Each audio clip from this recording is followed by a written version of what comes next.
guys, Cole here. Long time no see, huh? Well, let's cut straight to the chase here. Today, I'm going to be teaching you guys a bunch of uses of double back cards. Let's get into it.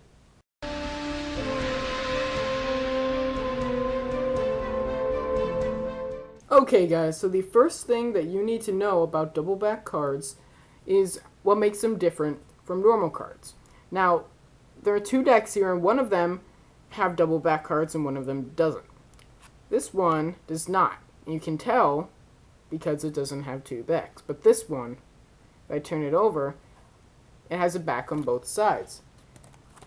In fact, I can turn these over as much as I want, and they're the same on each side, and that's because they're printed that way. If you look really closely here, it's not like two cards taped together or anything. It's literally printed on each side, and that's what makes them so great. So one of the uses you can do for these is to simply hide a double lift.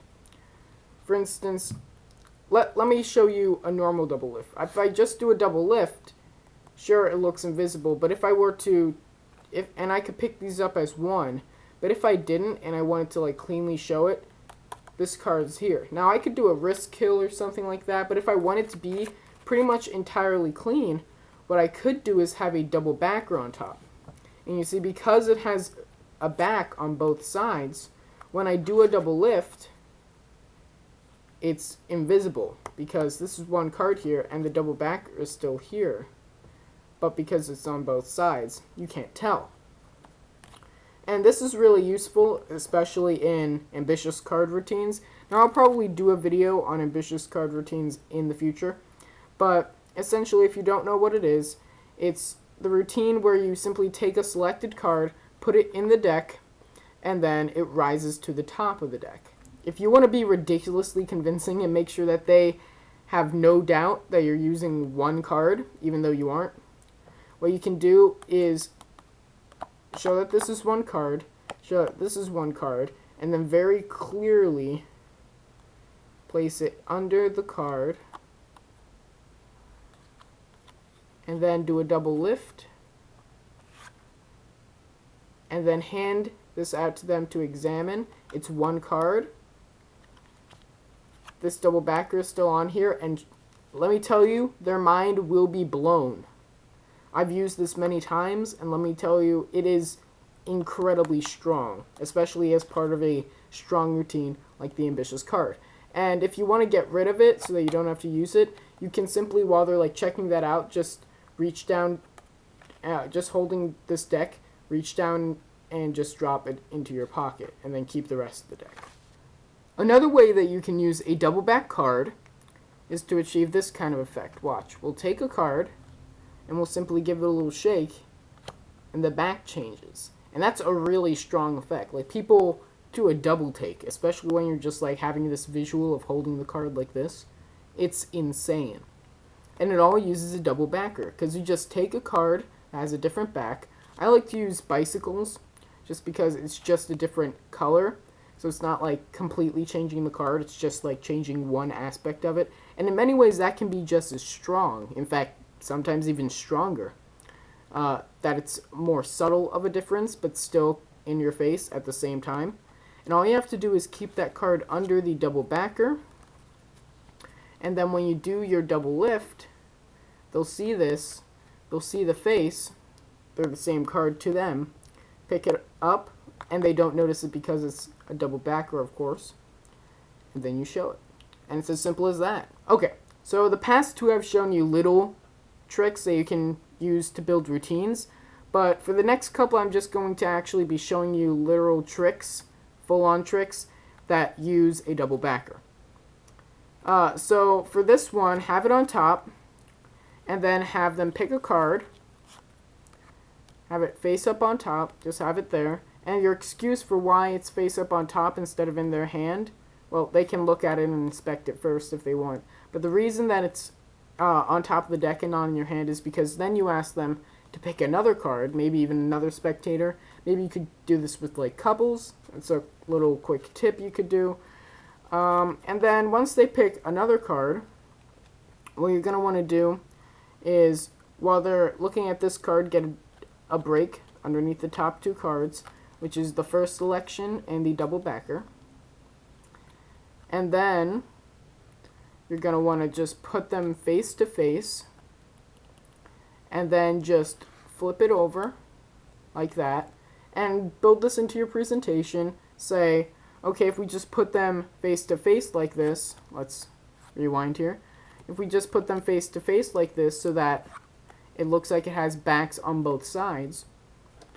And then what you're going to do is pick up just the top card, just the double backer.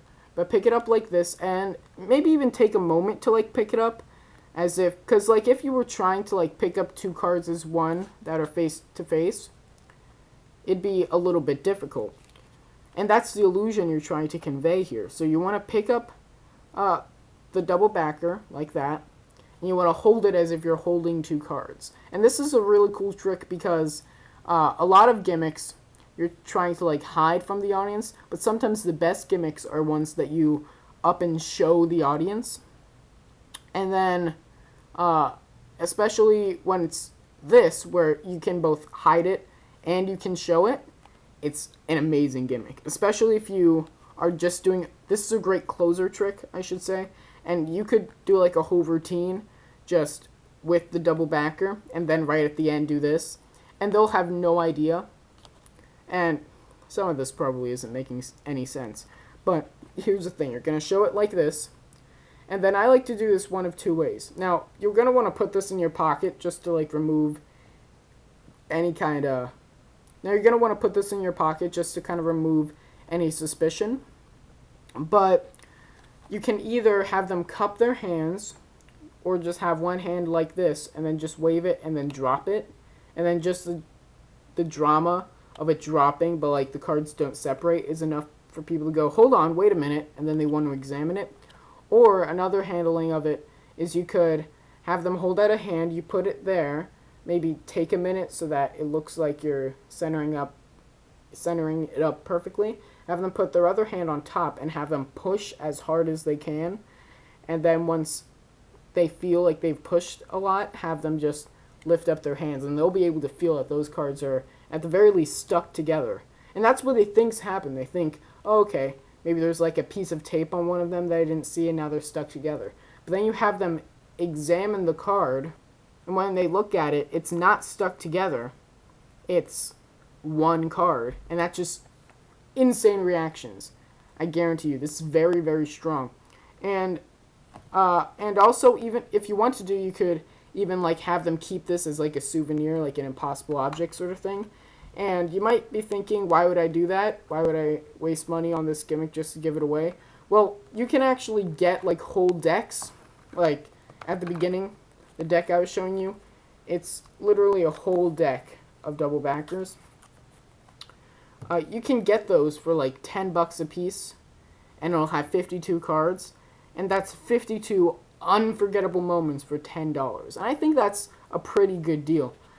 Okay guys, just for time reasons, I'm only going to show you guys one more, though in the future I might do a part 2, just because there are just so many things you can do with double back cards. And this is a version of Triumph, which is another classic routine, kind of like the Ambitious card, where the idea of the effect is that you take a deck, and then you have a card selected, put back in the deck, and then you cut the deck in half, you turn over half the cards, you shuffle the face-up cards into the face-down cards, so that it's like mixed together, and then you snap your fingers or whatever you want to do, and then suddenly all the cards are the same way except for their card. And there are tons of different like ways to do it, which is why I might do another video in the future just on how to do it. But this is called the cheek-to-cheek method, and what you're going to want to do is take half a deck of double backers and half a deck of normal cards and put them together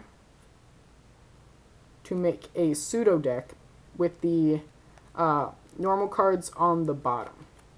So now we don't need these. So what you're going to want to do is hold the cards And you're going to want to spread out the cards and have them think of one of the cards they see.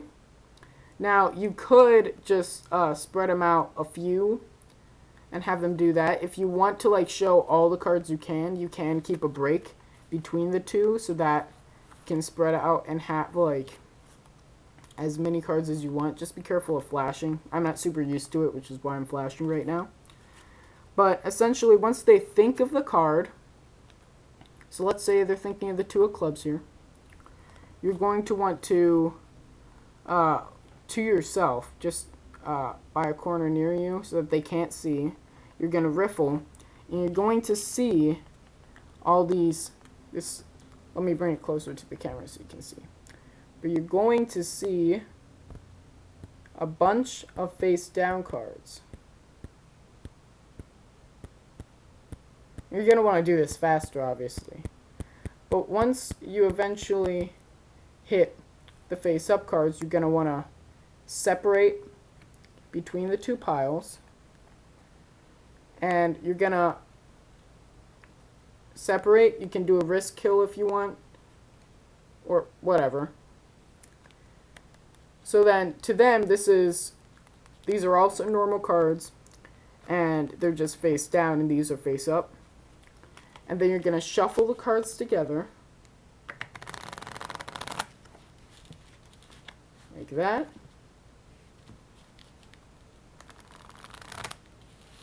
Shuffle them more, shuffle them as much as you want. I like to cut it a little bit so that like a face up card is on the top. Then you're going to want to spread the cards out in front of them so that they can see that the cards are like this. You're going to turn your back to them, and you're going to ask them before you do that, once you turn your back around, to take out the card that they were thinking of, and then turn it over and place it back in. So we did the 2 of clubs, and it's definitely going to be face up because all of the cards that they could have seen are face up. And so they'll take out the 2 of clubs in this case, turn it over, and just put it back in. Now this is going to take a little practice, but when you turn back around, because they've done it, you're going to gather up the cards, and then you're basically going to knock them on the table like this to square them up, except instead of turning them like this so that that face up card is showing, you're going to want to turn it like this so that it's face down. And that's why I like to have a face up card here. That way it's much easier to tell which direction is which. Just have it like that. And basically, because every card this way is either a face down normal card or a double backer, except for their card which they turned over. Once you spread it out, the only card that isn't face down is their card. Oops, sorry. And it's a really cool effect. The only problem is then you have this jumbled up mess that you have to clean up. But you win some, you lose some, you know. Okay guys, thanks for watching this video. I'm going to try to do videos weekly from now on.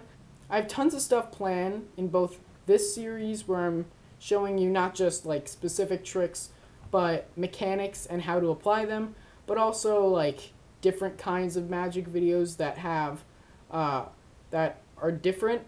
I don't know how else to explain them, but they'll be very, very different and experimental, and I hope you guys really like it. So that's pretty much it, and I'll see you all next week.